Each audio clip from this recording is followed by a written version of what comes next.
Hello and नमस्कार। मेरा नाम डॉक्टर संदीप निमाडे है। मैं पेशे से एक न्यूरोलॉजिस्ट हूँ और साथ ही साथ emed4u.com जो कि टेलीमेडिसिन कंपनी है उसका बिजनेस एंड मेडिकल डायरेक्टर हूँ।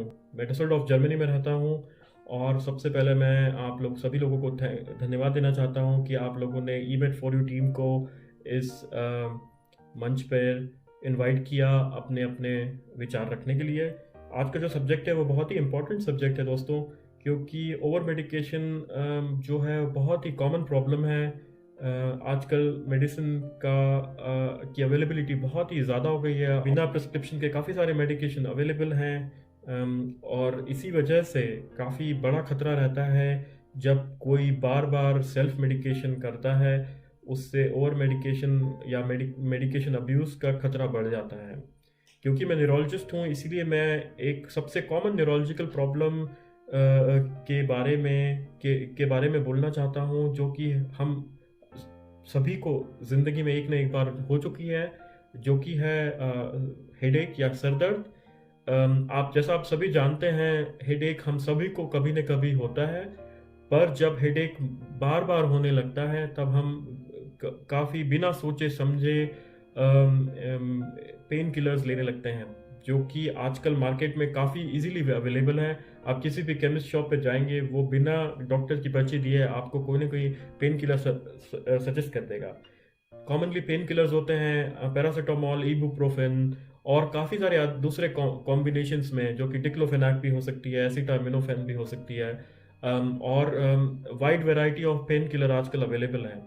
उनके काफ़ी सारे साइड इफ़ेक्ट होते हैं, इसीलिए हमारी ये ड्यूटी बनती है कि हम इन सारे साइड इफ़ेक्ट को जानें और सबसे पहले पहचानें कि हम ये पेन किलर्स क्यों ले रहे हैं। जो सर दर्द होता है वो बेसिकली कई तरह का सर दर्द होता है उसके, और कई सारी वजहों से सर दर्द होता है। सबसे जो कॉमन फैक्टर्स जो होते हैं, जो कि एक्सटर्नल फैक्टर्स होते हैं, वो होता है स्ट्रेस, वो होता है लाउड सराउंडिंग्स, टायर्डनेस की वजह से भी सर दर्द होता है। हीट और वेरी कोल्ड, क्वाइट हॉट और वेरी कोल्ड एनवायरनमेंट, गर्मी के दिनों में हेडेक के सिम्टम्स बहुत बढ़ जाते हैं, हेडेक के चांसेस बहुत बढ़ जाते हैं। और कुछ इंटरनल फैक्टर्स होते हैं। सबसे पहला और सबसे इम्पॉर्टेंट फैक्टर होता है डिहाइड्रेशन। अगर आपने ठीक से फ्लूइड्स नहीं लिए हैं तो आपको डे टाइम पे कभी भी हेडेक हो सकता है। सेकंड है लैक ऑफ स्लीप। अगर आप पिछली कई रातें जाग रहे हैं तो आपको संभावना काफ़ी ज़्यादा है कि आपको दिन में हेडेक हो जाए। उसके बाद आता है लो ब्लड ग्लूकोज। इसमें आता है अगर आपने न्यूट्रिशन ठीक से नहीं लिया है, अगर आपने किसी टाइम का खाना स्किप किया है सुबह या शाम का, तो आपको पॉसिबिलिटी हाई रहती है कि आपको हेडेक हो जाए। और भी इसमें काफ़ी सारे इंटरनल फैक्टर्स होते हैं, जैसे हाई ब्लड प्रेशर। बहुत सारे पेशेंट्स को पता नहीं होता है कि उनको ब्लड प्रेशर की प्रॉब्लम है, और उस वजह से जब ब्लड प्रेशर एक सर्टन लिमिट से ज़्यादा रहता है कॉन्स्टेंटली दिन और रात में, तब आपको एक सीवियर हेडेक होने के चांसेस बढ़ जाते हैं। इसके अलावा काफ़ी दूसरी सिचुएशंस हैं जहाँ पर आपको बार बार हेडेक हो सकता है या सिर दर्द हो सकता है। वो है माइग्रेन हेडेक्स, क्लस्टर हेडेक्स, और भी काफ़ी सारी क्रोनिक न्यूरोलॉजिकल प्रॉब्लम्स हैं जिसमें आपको बार बार हेडेक्स हो सकता है। पर क्योंकि आज हम जनरल हेडेक्स और उसके प्रिवेंशन के बारे में बात कर रहे हैं, इसीलिए मैं आपको जो टॉपिक है वो मैं इसी पे रखना चाहूँगा। जनरल हेडेक्स जो होते हैं वो डे टू डे लाइफ में कंटिन्यूस बेसिस पे नहीं होते हैं, वो स्पॉन्टेनियस बेसिस पे होते हैं, कभी भी हफ्ते में किसी भी दिन हो सकता है। इसीलिए इसको प्रिवेंट करने के लिए आपको कुछ स्ट्रेटजीज मैं बताना चाहता हूँ। आप अपने हेडेक्स के बारे में नोट करना चालू करें, ऑब्जर्व करना चालू करें, किन सिचुएशंस में हेडेक हो रहा है और क्या सिचुएशंस आप अवॉइड कर सकते हैं। फॉर एग्जांपल, अगर आपको पता है, आपको वेदर फोरकास्ट पता है कि अगले कुछ दिनों में बहुत गर्मी होने वाली है, गर्मियों के दिन हैं, तो आप अवॉइड करें कि पीक दोपहर को आप जो है पीक टाइम पर बाहर ना जाएं।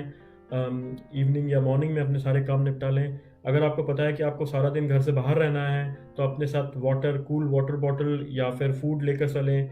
अगर आपको पता है कि आज आपको देर तक जागना है तो देन मेक श्योर कि अगले दिन आप इनफ रेस्ट लें। अगर आपको पता है कि अगले दिनों में आपकी स्ट्रेसफुल सिचुएशंस आ रही हैं, तो अपने काम को इस तरह से प्लान करें कि बीच में आप छोटे छोटे ब्रेक लेकर और ब्रेक लें, और उस ब्रेक में आप प्राणायाम या डीप ब्रीदिंग एक्सरसाइज कर पाएँ। दूसरा है, कौन कौन सी मेडिकेशन आपको हाई नंबर्स में, हाई अमाउंट में अवॉइड करना चाहिए। सबसे जो जो harmful medication could be it's ibuprofen, क्योंकि इबुप्रोफेन आपके स्टमक और किडनीज के लिए काफ़ी ख़राब हो सकती है। पैरासीटामोल भी ज़्यादा अमाउंट में आपके लीवर को डैमेज कर सकती है, इसीलिए avoid taking frequent doses of paracetamol and ibuprofen.